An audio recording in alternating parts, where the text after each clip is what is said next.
J'ai eu récemment plusieurs occasions de discuter avec des jeunes praticiens du paysage, ce qui m'a amené à vouloir ainsi partager mes quelques réflexions, analyses et projections quant au métier du paysage et à l'avenir de ces derniers.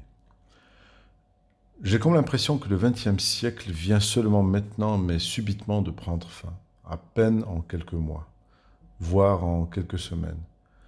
Et qu'en fait, les 20 dernières années passées depuis l'an 2000 n'étaient qu'une sorte d'écho ou de résonance d'une période déjà consommée et révolue, mais dont l'inertie traînait là nonchalamment dans l'attente, juste dans l'attente de son épuisement. Ce n'est que là seulement, maintenant, que nous recevons, voici il y a quelques semaines, il y a quelques jours, le 21e siècle. Un 21e siècle reçu de plein fouet. Et là, il faut convenir que nous sommes en face d'une situation tout à fait inattendue, à laquelle la grande majorité n'était point prête. Le temps de se réveiller du choc et on se rend compte que tout va très vite faire face à des changements radicaux dans les considérations, comme ce qui semblait être jusque-là des priorités. Et que bien des métiers, faute de créativité et d'adaptation au nouveau contexte, sont tout simplement voués à disparaître. Il est ainsi du monde du paysage où il faudra agir vite et surtout avec efficacité. Car où seront-ils alors dans ce proche futur ceux qui voudront toujours mettre en première ligne de leurs priorités des caprices et extravagances à travers les équipements, les décorations des parcs et des jardins garnis de myriades de fleurs de saison, des plus originales, des plantes insolites ou d'autres aspects ornementaux éphémères et passagers. Si on trouve que le monde du paysage, et donc celui des paysagistes, est à ce jour assimilé chez une grande tranche de la société, et même chez les décideurs, il faut bien le dire, si on trouve donc qu'il est assimilé à des activités, à des pratiques synonymes de jardinage, d'horticulture ornementale, ou à des pratiques relatives à la réalisation des espaces appelés verts, c'est bien à cause des paysagistes eux-mêmes qui ne sont jamais exigés de quitter une certaine zone de confort. Une zone de confort où ils ont accepté de vivre ou de vivoter, tant que personne n'est venu les en déloger. Et pourtant,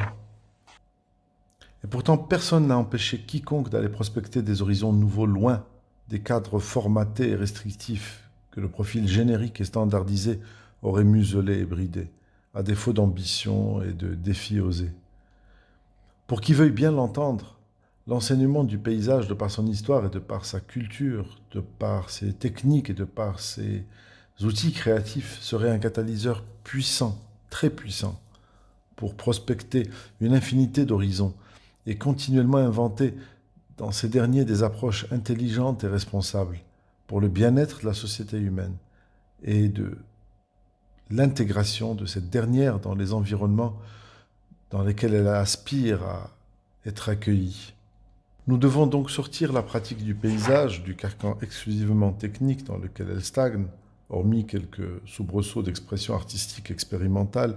Il faudrait extraire la logique du paysage, du réduit où les architectures et les géométries dictées font loi, pour ainsi lui accorder sa place légitime dans le cours de l'évolution des sociétés humaines.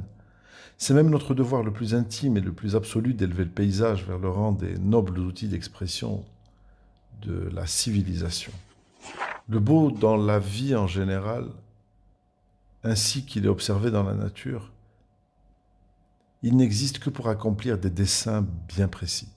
Dans le cas de la fleur, par exemple, cette dernière, elle n'est belle et attirante que pour séduire et tenter l'abeille qui viendrait la polliniser.